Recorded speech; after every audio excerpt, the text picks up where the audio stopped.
हमारे वृंदावन में एक स्थान है कोकिल साईं।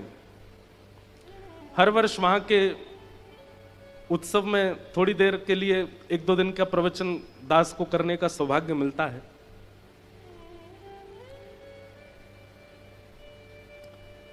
उनका चरित्र स्वामी श्री अखंडानंद जी महाराज ने लिखा।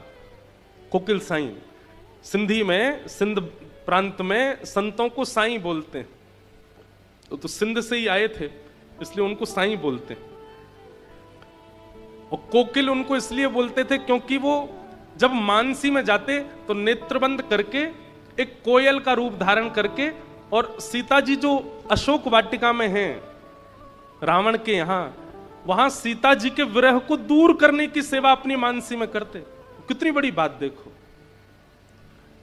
उन्होंने जब कथा सुनी तो कथा सुनकर के उनके मन में क्या आया कि सीता जी इतने वर्षों तक रावण की वाटिका में रही, वहां इतना विरह सीता जी को होता था, किसी ने उनके मन को शांत क्यों नहीं किया। अपने गुरुदेव से पूछते सीता जी के आसपास कौन रहता था, बोले बड़े बड़े राक्षस रहते थे, दुष्ट रहते थे, राक्षसियां रहती थी। हमारी इतनी कोमल सी सीता जी, इतनी मधुर सी सीता जी इतने इतने विषम परिस्थिति में रहती थी। तब से उन्होंने मन बनाया, इसी कलिकाल में आज से 40-50 साल पहले वो नित्य नेत्रबंद करके मानसी बनाते अपने मन में, और एक लंका का निर्माण करते, उस लंका में जहां सीता जी वाटिका में बैठी उसका निर्माण करते, और स्वयं कोयल बन के जाते और जाकर के विरही सीता जी को खुश करने का प्रयास करते। राम जी की बाल लीला सुनाते, राम जी की मधुर एक लीला हमने भी सुनाई थी। एक बार कौशल्या मैया और यशोदा मैया के दोनों लाला अदला बदली हो गई। ये लीला कोकिल साईं सीता जी को सुना रहे हैं। कैसे? बोले एक बार नित्य साकेत धाम में कौशल्या मैया के मन में आई कि मैं नंद रानी यशोदा से मिलने जाऊं, और यशोदा मैया के मन में आई कि मैं कौशल्या से मिलने जाऊं। अब दोनों के लाला लाडले छोड़ते हैं नहीं एक दूसरे को। आज जैसे ही मैयाओं ने अपने अपने लाला का श्रृंगार किया, दोनों बिल्कुल एक जैसे लग रहे हैं। और तभी दोनों मैया निकली अपने अपने भवन से। वहां यशोदा मैया के मन में आई कि मैं कौशल्या जी से मिलने जाऊंगा, और उसी समय इनके मन में भी आई है। लेकिन बीच रास्ते में दोनों माताएं मिल गई।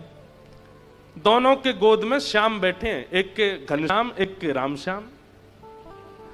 एक जैसे हैं बिल्कुल, आंखें भी एक जैसी, नाक भी एक जैसी, होठ भी एक जैसे, गाल भी एक जैसे, दांत भी चार ही हैं दोनों के। बस अंतर एक है, आपको पता है, मोर पंख कभी कभी राम जी भी पहनते हैं, मोर पिच कभी कभी राम जी भी धारण करते हैं। अंतर केवल एक है, क्या? इनके नयन गंभीर हैं, राम जी के नेत्रों में थोड़ी गंभीरता है, और इनके चपल विशेष, और ठाकुर जी के नेत्रों में थोड़ी चंचलता है। और हरकतें भी सीधे स्थिर बैठते नहीं है ठाकुर जी, कभी हाथ हिलाते रहेंगे, कभी पैर चलाते रहेंगे, कभी कुछ जी करिए। अरे कोकिल फिर क्या हुआ बताओ ना। बोले फिर तो वो हुआ। बोले क्या हुआ? जिसने आनंद ही भर दिया। बोले कैसे? कौशल्या मैया ठाकुर जी श्री कृष्ण को ले गई, और यशोदा मैया राम जी को ले गई। दोनों बालक भूल गई, एक दूसरे के बालक अदला बदली हो गए, चले गए। सीता जी इतनी प्रसन्न हो रही है सुन के। फिर क्या हुआ? बोले फिर राम जी आ गए गोलोक धाम में, और श्री कृष्ण पहुंच गए साकेत धाम में। आप सब समझ रहे हैं ना लीला? ये पृथ्वी की लीला नहीं है, ये गोलोक, नित्य गोलोक धाम में ठाकुर जी छोटे ही रहते हैं, नित्य साकेत धाम में राम जी की लीलाएं चलती रहती हैं। ये अयोध्या और वृंदावन गोलोक और साकेत ही है। जाके देखो हमारे वृंदावन में, यहां से ऊपर चढ़ के देखोगे तो बद्रीनाथ भगवान शंख चक्र गदा पद्म में बैठे, लेकिन वृंदावन में आज भी राधा रमण लाल छोटे से ही हैं। गर्मियों में केवल कॉपीन पहनते हैं, एक कॉपीन पहन के एक माला में ही पूरे दिन डोलते हैं। इतना मॉडर्न जमाना आ गया, लेकिन आज भी ठाकुर जी के वस्त्र छोटे ही छोटे रहते हैं गर्मियों में। और सर्दियों में इतना जाड़ा लगता है इनको कि महाराज कान भी ढक लेते हैं, सिर भी ढक लेते हैं, इधर से भी ढक लेते हैं, नीचे अंगीठी जला के और बैठते हैं। क्यों? वहां लाला छोटे ही हैं। अयोध्या में राम लला ही हैं, राम भगवान नहीं है, वहां लाला ही हैं।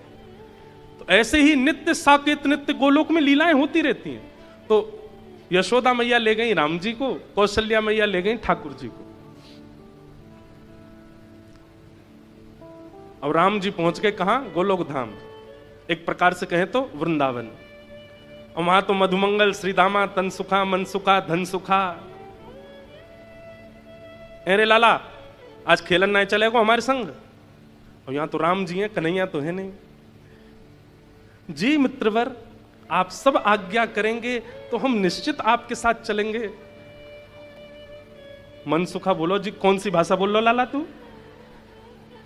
ये शुद्ध हिंदी भाषा है। कौन सी भाषा लाला, ये कहां से सीखे आयो तू? मैया तेरो लाला बीमार है गो। मैया जी कहा बोल रहा हमें समझ में ही ना आ रही। और वहां साकेत पहुंच गए ठाकुर जी, और वहां राम जी के मित्र आए हैं सब। रघुकुल कमल दिवाकर दशरथ नंदन कौशल्या नंदन रामचंद्र भगवान को प्रणाम। ठाकुर जी बोले, मधुमंगल का बोल रहा हो इतकुआ मेरे पास? ये कहा इतना लंबो चौड़ो नाम कैसे बोल रहा है? अरे आज बड़ो सज धज के आया, बड़े बढ़िया से लत्ता पहन के आया, फट क्यों ना रहे तेरे लत्ता? यहां पे ला, पकड़ के सबरे लत्ता फाड़ दिए। वहां कृष्ण पहुंच गए। राम जी तो बड़े चिंतित हो गए, भैया ये कैसे लोग हैं, इन लोगों की भाषा कैसी है? ठाकुर जी को जबरदस्ती उठा के ले गए। और वहां तो हमारे ब्रज में गाते हैं ना रसियाओं में, तो ये तो बड़े चंचल हैं। महाराज दशरथ जी ने बुलाया, राघव जल्दी आओ, भोजन का समय हो गया। गोद में बैठ करके प्रसाद पानी की आदत है ठाकुर जी की, लेकिन राम जी तो बगल में आसन पर बैठते हैं, छोटी चौकी पर छोटी थाली में भोजन आता है। बड़ी थाली में दशरथ जी पाते हैं, छोटी थाली में राम जी पाते हैं। ये तो बड़ी मर्यादा में रहते हैं, लेकिन हमारे ठाकुर जी तो गोद में चढ़ के पाते हैं। जाते ही कूद पड़े दशरथ जी की गोद में। सामने थाली में बढ़िया आमरस रखा था, आमरस में हाथ मारा। दशरथ जी, अरे कौशल्या ये देखो राम कितना आज बड़े लाड़ प्यार में आ गया है राम। कौशल्या जी बोली, पर ऐसे कभी पहले देखा तो नहीं राम को। लेकर के आमरस वो तो खाने लगे और आंख मुंह बनाने लगे। अरे मैया ये तो बड़ो खट्टो सो आम है। कौशल्या मैया आश्चर्य कर रही है, ये कैसे बोल रहा है? अब कहां करूं, आम तो मुंह पे खबनाए रहे हो, ये आमरस तो मुंह पे ना खबरो। तो आमरस लेकर के दशरथ जी की दाढ़ी से लगा दियो। सीता जी सुन रही हैं ये सब लीला। कौन सुना रहे हैं? कोकिल साईं। देखो कैसे कैसे महापुरुष, उनको ये चिंता हो गई कि सीता जी का मन कैसे लगता होगा लंका में, तो मैं उन्हें लीला सुनाऊं, मैं उन्हें भाव सुनाऊं।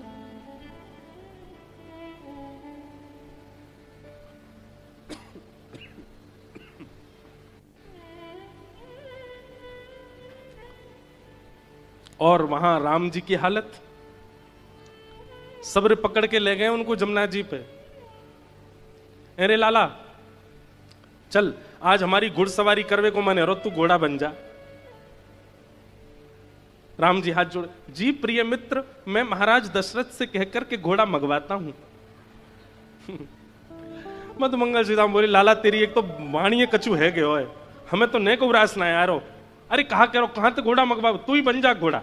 राम जी को ही घोड़ा बना दिया। मधुमंगल सीताराम सब बैठ गए ऊपर, ठाकुर जी की दो चोटी बना दी। बोले ये हमारी लगाम है, चल घोड़ा टुक टुक चल।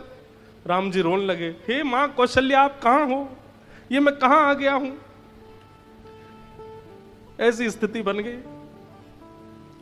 अंत तो गत्वा यशोदा मैया ने सोची, मेरो लाला ऐसो सीधो साधो कैसे है गयो। और वहां कौशल्या मैया सोच रही है, हमारा लाला इतना इतना उद्यमी कैसे हो गया। और जैसे ही दोनों के नेत्रों में गंभीरता से देखा, वहां कौशल्या मैया को, अरे ये तो यशोदा जी का लाला है। और यशोदा मैया को पता चली, अरे ये तो कौशल्या जी को लाला, गलती से आ गए घर पे। बताओ, गलती से किसी का फोन अदला बदली हो सकता है, पर्स अदला बदली हो सकता है, बच्चे अदला बदली हो सकते हैं, पर भैया ये दोनों एक से हैं, इनमें कोई अंतर नहीं। हो गए अदला बदली। दोनों मैया लालाओं को लेकर के गई, बीच मार्ग में दोनों मिल गई। कौशल्या मैया बोली, अरे बहन देखो तुम्हारो लाला मेरे संग चलो गयो। बोले हाँ आपको भी मेरे संग, लो पकड़ो अपने बंदर को, इतना ऊधम मचावे, पूरी साकेत में ऊधम करके आयो है। यशोदा मैया भी बोली, तुम भी पकड़ो अपने माटी के मत होना है, कछु करे ही ना है, हंसे ना बोले ना, बैठो रे चुपचाप। अब ये लीला सुनकर के सीता जी का कम से कम मास भर का 1 महीने का विरह दूर हो गया। सीता जी इतनी प्रसन्न है। अब ये लीला त्रेता की नहीं है, इस कलिकाल में एक महापुरुष हुए जो नित्य अपनी मानसी में जाते हैं और सीता जी का विरह दूर करके, उनसे सुना नहीं गया, सहा नहीं गया कि सीता जी को विरह कैसे हो सकता है। तो ऐसे कोकिल साईं, उनका चरित्र स्वयं स्वामी शेखरानंद जी महाराज ने लिखा। कहते हैं 17 वर्ष तक एक दिन भी बिना नागा किए नेत्रों से आंसू गिरते रहते थे सीता जी के वियोग में, सिया जी के वियोग। उनको उनका वियोग दूर करके आते, कहते उनका वियोग अपने ऊपर लेके आ जाते और विरह में रहते। और वृंदावन में वास करते थे और आपका नियम था अपने ठाकुर जी का दर्शन किसी को नहीं करवाते थे, अपने सेवा के ठाकुर जी के दर्शन नहीं कराते थे। आप जैसे अगर चले गए उनके यहां, आपने कहा हम हरिद्वार से आए, आइए आप बैठो बैठो, आए लाओ इनके लिए थाली लगाओ, रोटी पवाओ, दाल चावल पवाओ, कढ़ी पवाओ, ये पवाओ, गुलाब जामुन पवाओ, और कोई जरूरत आपको नहीं, आपके ठाकुर जी का दर्शन। अच्छा रुको रुको, दक्षिणा दो, वस्त्र दो, आभूषण दो, जो चाहिए सब ले लो। और अंत में कहते ठाकुर जी का दर्शन नहीं कराएंगे। बोले आपने इतना सब कुछ क्यों दिया? बोले इसलिए दिया कि कुछ ठाकुर जी से मांगना नहीं, जो चाहिए मुझसे ले जाओ, हमारे ठाकुर जी से कुछ मत मांगना, उनको संकोच में मत डालना। श्रीमद् भागवत ऐसे गुण का निर्माण करती है। हमारी सोच, हमारी विचार, हमारी स्थिति अगर भक्ति में उसमें परिवर्तन नहीं आता है तो कथा सुनने का कोई लाभ नहीं है। हम सुनते हैं कि श्री चैतन्य महाप्रभु गुंडीचा मार्जन कर रहे हैं, क्यों? क्योंकि उनके मन में भाव है कि महाप्रभु जी आ रहे हैं, रथ पर बैठ करके वृंदावन को सजाओ। हम सुनते हैं कि श्री कोकिल साईं अपने ठाकुर जी का दर्शन नहीं कराते, क्यों? कि कोई व्यक्ति दुनिया की याचना ना कर ले इनसे। हमारे चित्त में कौन सी भावना प्रकट होती है ठाकुर जी को लेकर? कुछ भी नहीं। और जब तक ये भावना प्रकट ना हो तब तक समझिए कि आपने कथा सुनी नहीं। कथा चित्त को एक अभूतपूर्व बना देती है, आपकी विचारधाराओं को, आपकी चित्त वृत्ति को ऐसा बना देती है कि आप कुछ अलग सोचने लगते हैं, आपकी विचारधाराएं कुछ विलग हो जाती हैं।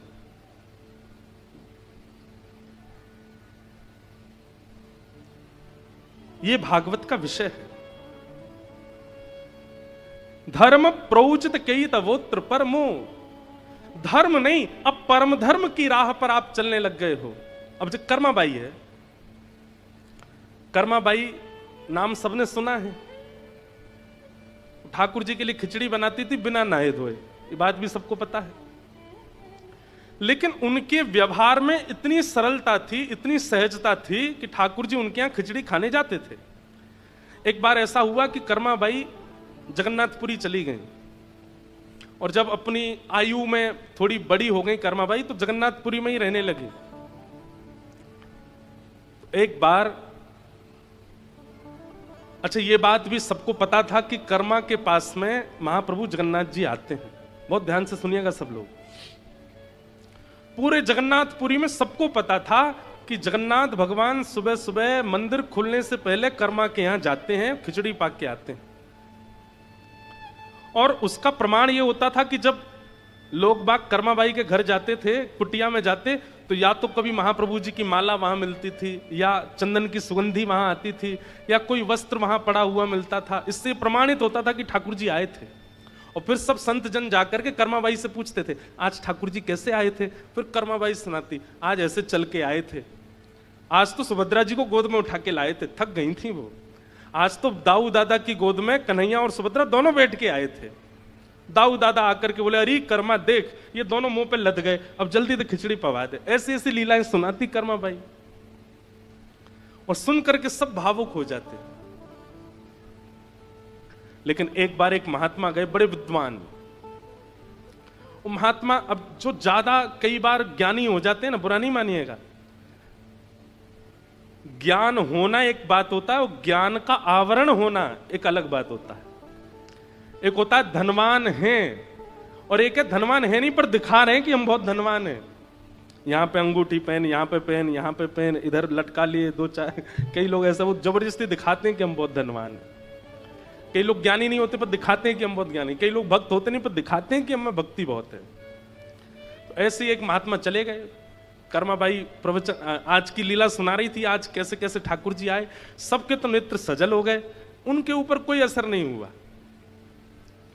सब लोग वहां से जाने लगे, आज ठाकुर जी की खिचड़ी प्रसादी लेकर के सब जैसे जाने लगे, तो वो महात्मा बोले सब चले जाएं कर्मा, फिर मुझसे एकांत में बात करना। सब चले गए, कर्माबाई बोली आज्ञा करो। बोले हमने सुना है तुम नहाती नहीं हो, प्रसाद बनाते से पहले स्नान नहीं करती। नहीं, ऐसी बात नहीं है, वो बाल्यकाल से महाप्रभु जी को प्रिय लगता है ना, तो मैं वैसे ही बनाती हूं। पर मैं रात्रि में स्नान कर ली तो मेरी कोई अपवित्र अवस्था नहीं होती उस समय, मैं बहुत ध्यान से महाप्रभु जी का प्रसाद सिद्ध करती हूं। नहीं, गलत है। देखो वो तो भगवान है, वो तो करुणा में है, बहुत ध्यान से सुनिएगा, वो तो कृपालु हैं, वो तो करुणावतार हैं, वो तो तुम्हारी हर भावना स्वीकार करेंगे, पर तुमको चाहिए कि तुम शास्त्रीय नियम का पालन करो। वो तो परमात्मा है, वो कुछ नहीं बोलेंगे, लेकिन इन सब का तुमको एक बात और बता दूं। बोले क्या? ये सब तुम्हारे पूर्व जन्म में किए गए पुण्य हैं, जिनके फल से जगन्नाथ जी तुम्हारे यहां प्रसाद पाने आते हैं। जिस दिन तुम्हारा पूर्व जन्म का पुण्य नष्ट हो जाएगा, हाथ पे हाथ धरी बैठी रह जाओगी, महाप्रभु जी नहीं आएंगे तुम्हारे पास। कर्माबाई इतनी घबरा गई, नहीं नहीं भगवान आप आज्ञा करें, मुझे किस नियम का पालन करना है, कैसे करना है, आप जो बताएंगे मैं वैसे करूंगी। महात्मा ने लंबा चौड़ा नियम बता दिए। सुबह उठा करो, उठने के बाद फिर शुद्ध जल में स्नान करो, उसके बाद फिर यहाँ महोदधि समुद्र है, समुद्र में स्नान करो, समुद्र से आने के बाद पूरा शरीर नमकीन हो जाएगा तो एक बार फिर शुद्ध जल से स्नान, 3 बार तो स्नान करो। और स्नान करने के बाद गोपी चंदन घिसो, गोपी चंदन घिस करके ठाकुर जी को अर्पित करो, फिर अपने शीश पर लगाओ। फिर जिस चूल्हे में ठाकुर जी का भोजन बनता है उस चूल्हे में बढ़िया पूजन करो, उस पर पुष्प अर्पण करो, अन्नपूर्णा मैया को प्रणाम करो। फिर अग्निदेव का आवाहन करके अग्नि प्रज्वलित करो, जो कढ़ाई है उस कढ़ाई पर चंदन लेपन करो चारों ओर, और उसके बाद उसमें जो अन्न पधराओ उस समय सुंदर वैदिक मंत्रों का उच्चारण करो। फिर उसमें नमक डालते समय राम रस भगवान को प्रणाम करो। फिर इनको इतना नियम बता दिया कर्माबाई को, तब खिचड़ी बना के पवाना ठाकुर जी को। कर्माबाई बोली जो आज्ञा मैं करूंगी ऐसा ही करूंगी। दूसरे दिन कर्माबाई उठी, पहले तो घर में स्नान किया। अच्छा, स्नान का भी नियम है, ब्रह्म मुहूर्त से पहले देव नदियों में या फिर समुद्र में स्नान करना निषेध है। ब्रह्म मुहूर्त से पहले यानी कि सुबह के 3:45 से पहले स्नान नहीं करना चाहिए देव नदियों में या समुद्र में। 3:45, 3:30, 3:45 से ब्रह्म मुहूर्त प्रारंभ होता, तभी आप स्नान कर सकते हो, क्योंकि उससे पहले देवता स्नान करने आते हैं। उस समय यदि आप स्नान करने के लिए जाएंगे तो ऐसी शास्त्र आज्ञा है कि फिर देवता थोड़े, भाई उनका समय है, उनको स्नान करने दो, अब आप स्नान करोगे तो फिर वो नहीं करेंगे। तो कर्माबाई पहले प्रतीक्षा करती, सुबह ब्रह्म मुहूर्त होता, फिर महोदधि स्नान करती, घर आके शुद्ध जल से स्नान करती। आज चूल्हा का पूजन कर रही है, अग्नि पुष्प आदि सब छोड़ रही है, अन्नपूर्णा मैया का स्मरण कर रही है, पतीला धर के उस पर चंदन लगा। इतने में ही महाप्रभु जी आ गए। महाप्रभु जी आ गए, सुभद्रा जी आ गई, बलराम जी आ गए, आकर के तीनों बैठ गए और बैठ कर कह रहे हैं मां लाओ जल्दी प्रसादी लाओ। कर्माबाई बोले रुक जा रुक जा रुक जा, अभी अभी कढ़ाई का पूजन चल रहा है। ठाकुर जी बोले हैं ये क्या हो रहा है, कढ़ाई का पूजन? सुभद्रा जी बोली आज देख रहे हो कर्मा के केश कढ़े हुए हैं, बढ़िया जूड़ा बना है, आज नहा धो के बना रही है। बलराम जी बोले वो सब तो ठीक है, हमारी मंगला आरती का समय हो रहा है। और जी कर्मा भाई अभी तक ये भी कढ़ाई को ही पूजन कर रही है। उसके बाद अब उसमें दाल भी डाले तो कोई मंत्र बोले, उसमें चावल डाले तो कोई मंत्र बोले, नमक डाले तो कोई मंत्र बोले, हल्दी आदि डाले तो भी मंत्र बोले। इसी बात के लिए ठाकुर जी बार बार बोले जल्दी कर मां, मां जल्दी कर, इसीलिए उनका नाम कर्मा पड़ा। जल्दी कर मां, मां जल्दी कर। लेकिन ब्रह्म मुहूर्त निकल गया, ठाकुर जी की मंगला आरती का समय हो गया और ठाकुर जी खिचड़ी आधी अधूरी पाकर के दौड़े श्री मंदिर की ओर, क्यों पुजारी द्वार खोल रहे हैं। और उस दिन ठाकुर जी ने कर्माबाई के प्रसादी को पूर्ण ग्रहण नहीं किया। कर्माबाई मंदिर गई, प्रणाम करके आई, ठाकुर जी से बोली, जय जय, आज आपने आरोगा नहीं। बोले, देख हमारी एक बात सुन, एक तो तैने आज बहुत विलंब किया, तैने बहुत समय लगाया, और दूसरी बात बुरी लगेगी, लेकिन वास्तव आज तेरी खिचड़ी में स्वाद ही नहीं था, आनंद ही नहीं आया, हमको स्वाद ही नहीं लगा बिल्कुल भी। कर्माबाई बोली, मैं तो आपके वैदिक नियमों का पालन कर रही थी, स्नान करके, ध्यान करके, समुद्र में स्नान करके, पूजन करके, अन्नपूर्णा प्रणाम, ये सब करके। बोले, वो सब दुनिया करे, तू मत कर, तू जैसे करती वैसे ही कर, अगर वैसे नहीं करेगी तो हम कल से नहीं आएंगे पाने के लिए, तेरे लिए वो नियम नहीं है। तुम तो कर्मा जैसे करती हो वैसे ही करो, उसमें कोई परिवर्तन करने की आवश्यकता नहीं। कई बार सेवा पद्धतियों को देख करके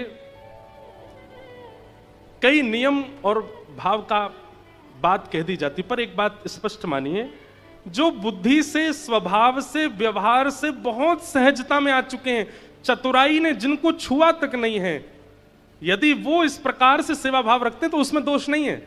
आप चतुर हो, आपके अंदर चतुराई भी है, आप दुनिया से कमाना जानते हो, दुनिया से छल करना जानते हो, अपनी व्यवस्थाएं करना जानते हो, चतुर बुद्धि में कुछ ना कुछ घूमता रहता है, आपके लिए वैदिक नियम ही करने पड़ेंगे, उसके बिना ठाकुर जी की प्राप्ति नहीं होगी। जो सहज हैं, एक बात कह दूं, जो भोंदू हैं, जो बिल्कुल सरल हैं, उनके लिए तो वो जैसे करते हैं उसी से ठाकुर जी राजी होते हैं, उसी से ठाकुर जी प्रसन्न होते हैं। तो चाहे कर्माबाई हों, चाहे चैतन्य महाप्रभु हों, चाहे जिन जिन आचार्यों का और रसिकों का हम नाम बोल रहे हैं, ये सब हों, ये सब कौन हैं? ये धार्मिक नहीं है, ये परम धार्मिक है, परम धर्म, और ये भागवत जी ही सिखाती हैं परम धर्म। तो हमारे अंदर परम धर्म किस रूप में आया है? हम ठाकुर जी की प्रेम लक्षणा भक्ति में ऐसा क्या कर रहे हैं जो सबसे अलग है, सबसे भिन्न है, सबसे विलग है? सबसे अलग करने की भावना से मत करिएगा, वो अपने आप होगा, अपने आप सहजता से मन में भाव आएगा, ऐसे नहीं ऐसे करूं, ये नहीं ये पधराऊं, ये भाव, ये भागवत जी प्रकट करती हैं और इसी को परम धर्म कहते हैं। तो भागवत जी का विषय क्या है? परम धर्म का उद्दीपन होना। परम धर्म का मतलब होता प्रेम लक्षणा धर्म का उद्दीपन, प्रेम लक्षणा भक्ति का उद्दीपन होना, ये भागवत का विषय है। दूसरी बात, भागवत का अधिकारी कौन है? तो कहते हैं निर्मत सराणाम सताम, मात्सर्य दोष से विमुक्त व्यक्ति ही कथा सुनने का अधिकारी है। आपको यदि कथा समझ में नहीं आ रही है तो इस बात का यह प्रमाण है कि कहीं ना कहीं मात्सर्य चित्त में है। मात्सर्य का मतलब क्या होता है? ईर्ष्या।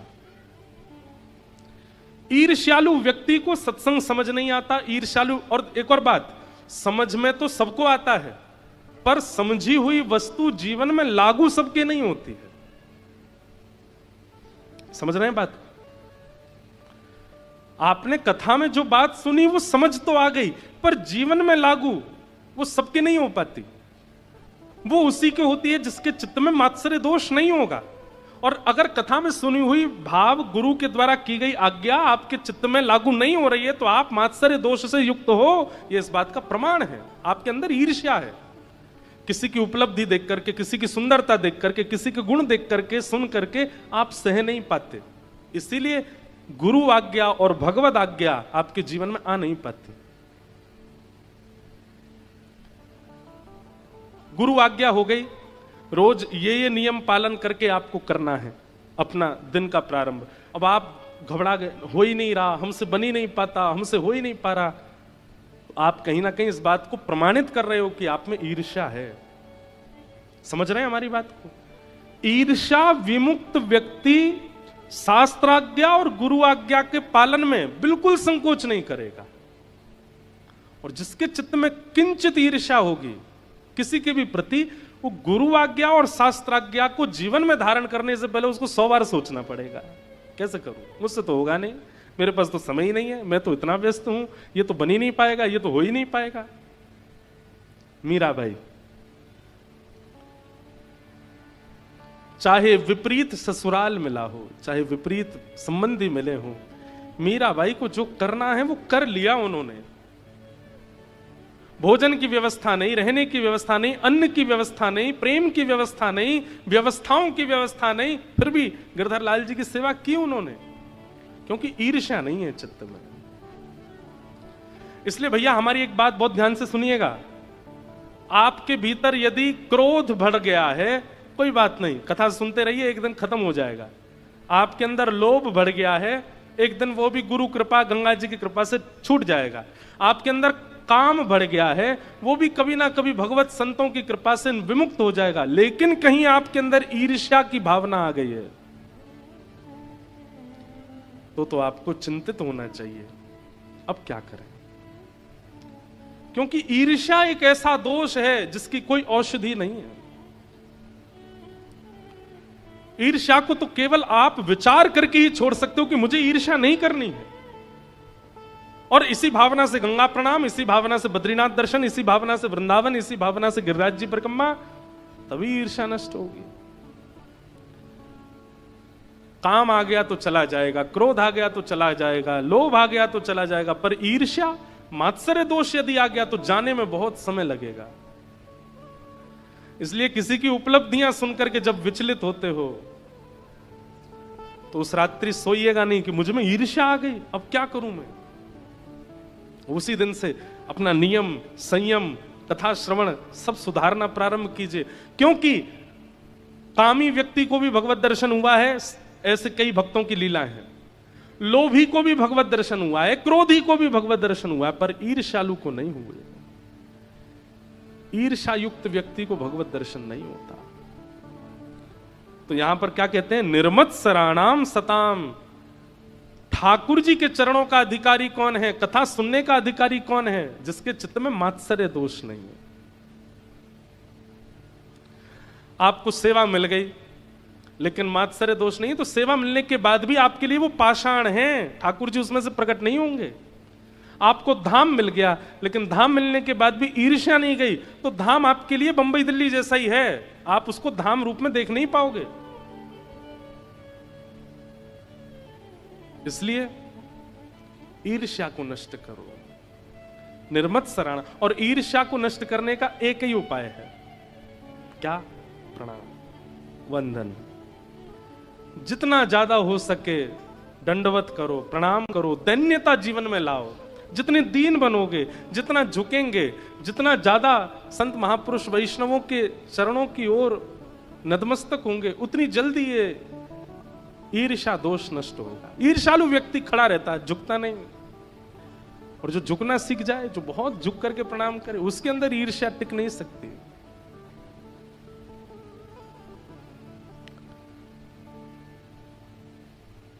प्रकाशानंद सरस्वती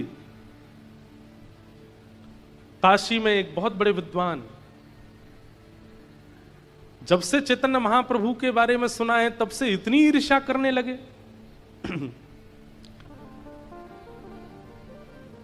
श्री प्रकाशानंद जी ये कौन है? हमारे श्री राधारमण लाल जी को जिन्होंने प्रकट किया, ऐसे श्री गोपाल भट्ट गोस्वामी जी के खास चाचा प्रकाशानंद जी। दक्षिण भारत में आप निवास करते थे, लेकिन अपनी विद्वत्ता के कारण काशी आ गए। बहुत ध्यान से सुनिएगा। तो एक बार दक्षिण से कोई गया था काशी, तो प्रकाशानंद जी ने पूछा, तुम कहां से आए हो? बोले, हम दक्षिण आपके घर के पड़ोस से ही आए। अच्छा, घर पे सब लोग कैसे हैं? बोले, हमारे बड़े भैया कैसे हैं? बोले, बहुत अच्छे हैं।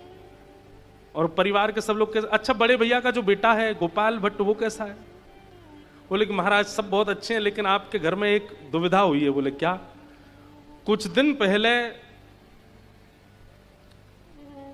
श्री कृष्ण चैतन्य महाप्रभु नाम के एक व्यक्ति आए थे और आपके घर से उन्होंने वेद वेदांत सबको बंद करा दिया, केवल हरिबोल हरिबोल होता है अब तो आपके घर में। और आपका जो वो भैया का बेटा है, जो आपका भतीजा है गोपाल भट्ट, उस पर तो वो विशेष कृपा, चातुर्मास पूरा उसी पर ही कृपा करके गए हैं।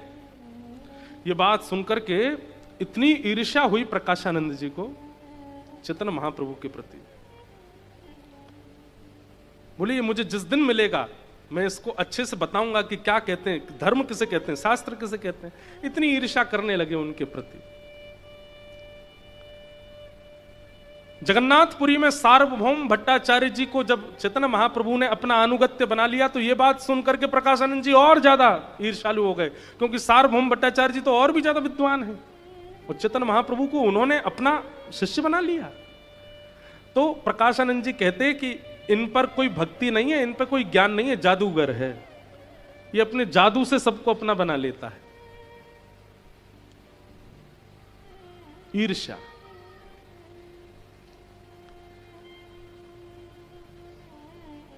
लेकिन एक समय आया काशी में चैतन्य महाप्रभु आए और तभी इनको पता चला कि वही श्री कृष्ण चैतन्य महाप्रभु यहां आए हैं। तो उन्होंने मिलने का खूब भाव रखा, लेकिन महाप्रभु जी कहीं जाते नहीं थे। लेकिन एक बहुत बड़ी सभा हुई और उस सभा में शिष्यों ने कैसे भी करके महाप्रभु जी को बुलाया। महाराज, श्री चैतन्य महाप्रभु जैसे ही उस सभा में आए, अब कोई उस समय पे फोटो तो होते नहीं थे कि पहले से पता हो कि ये कौन है। महाप्रभु जी के रूप को देख करके, उनके नेत्रों को देख करके, उनके भाव भंगिमा को देख करके और जिस भावावेश में वो रहते थे उसको देख करके सबसे पहले नतमस्तक होने वाला उस सभा में कोई था तो प्रकाशानंद। महाप्रभु जी आए और आकर के वहां बैठ गए जहां सबकी पादुकाएं रखी थी। प्रकाशानंद जी उतर करके गए, बोले मैं आपको जानता नहीं हूं, मुझे आपका परिचय नहीं पता, पर मैं आपसे प्रार्थना करूंगा, जब से आप आए हैं मेरे चित्त में पता नहीं कैसे इतना प्रेम प्रकट हो रहा है। ऐसे लग रहा है कि जैसे मानो प्रेम की हिलोरें आ रही हैं, प्रेम का ज्वार भाटा मेरे चित्त में आ रहा है। आप कौन हैं वो मैं बाद में पूछूंगा, पहले मैं आपको प्रणाम कर लूं। प्रणाम किया और प्रणाम करके कहा, मंच पर चलिए, आपका स्थान नीचे नहीं है। आजकल संसार में बड़े आडंबरी लोग घूम रहे हैं, आप जैसे लोगों की आवश्यकता है संसार को, मंच पे विराजो। मंच पे ले गए और जाकर के पूछा, आपका परिचय क्या है, आप कहां से पधारे हैं, आपका नाम क्या है। महाप्रभु श्री कृष्ण चैतन्य महाप्रभु हाथ पकड़ करके प्रकाशानंद जी का जैसे ही अपना परिचय देते हैं कि सब हो गए, वही है जिससे मैं इतने सालों से ईर्ष्या कर रहा था। और उस समय नतमस्तक होकर के उन्होंने अनुगत्य स्वीकार किया।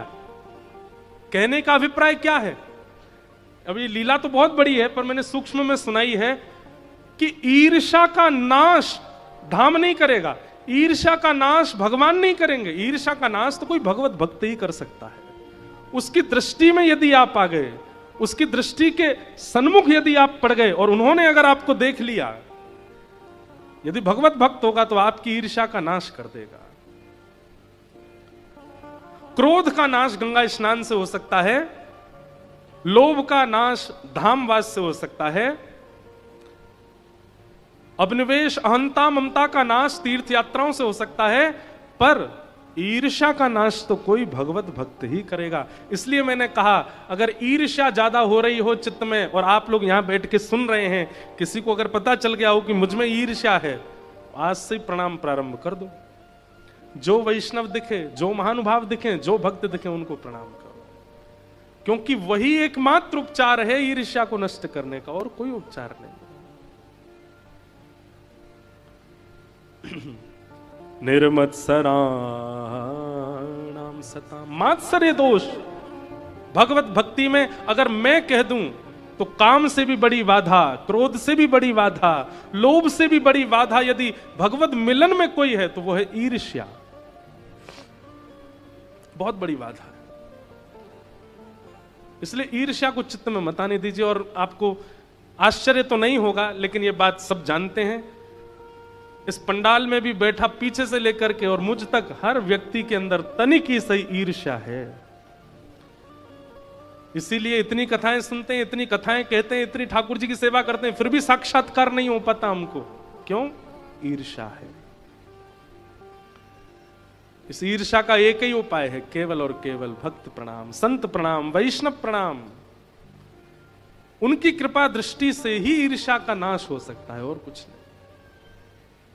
जैसे प्रकाशानंद प्रबोधानंद बन गए चैतन्य महाप्रभु की कृपा से। फिर इन्हीं प्रकाशानंद जी को महाप्रभु जी ने भेजा, जाओ वृंदावन जाके वृंदावन महिमामृत ग्रंथ लिखो। और इन्होंने वृंदावन आकर के वृंदावन की महिमा का वर्णन किया। ईर्ष्या। वैद्यं वास्तवमत्र वस्तु शिवदम् तापत्रयोन्मूलनम् श्रीमद्भागवते महामुनिकृते किं वा परेश्वर सद्यो हृद्यवरुध्यते त्रिकृतभिः शुश्रूषुभिस्तत्क्षणात्। तो विषय, अधिकारी, और अब आता है संबंध। संबंध। श्रीमद् भागवत जी का विषय हमने सुना, भागवत जी के अधिकारियों के बारे में सुना। अब भागवत जी किससे संबंध कराती है? तो कहते हैं वैद्यम वास्तवमत्र वस्तु शिवदम। कई लोग कथा इसलिए सुनते हैं कि उनके जीवन के कष्ट दूर हो जाएं। कई लोग कथा इसलिए कराते हैं कि उनके जीवन में उपलब्धियां आ जाएं। पर अगर आप इन सब कारणों से कथा सुन रहे हैं तो आप जा सकते हैं। सांसारिक किसी भी कामना की पूर्ति कथा से होती तो है, पर फिर भी उसके लिए कथा मत सुनिए। ये तो बात वही हो गई, सिर में दर्द है और पेट दर्द की दवाई खाओगे तो सिर दर्द ठीक होगा? या फिर किसी को शुगर है और वो कैंसर की दवाई खावे, तो गलत है ना। श्रीमद् भागवत जी का उद्देश्य जाने बिना आप भागवत जी के आश्रय में आओगे तो भागवत जी लाभ तो करा देंगे, लेकिन उससे विशेष फायदा आपको होने वाला नहीं। भागवत जी से यश की कामना, कीर्ति की कामना, वैभव की कामना, संपत्ति की कामना, सुख समृद्धि की कामना से कथा सुननी नहीं है। स्पष्ट करते हैं वेदव्यास जी महाराज, वैद्यम वास्तवमत्र वस्तु शिवदम। भागवत जी केवल संबंध कराती हैं। किससे संबंध कराती हैं? वेणुनाद करने वाली उस वस्तु यानी कि श्री कृष्ण से। और कैसा संबंध? बोले शिवदम, कल्याणकारी। ठाकुर जी से संबंध कराती है भागवत जी।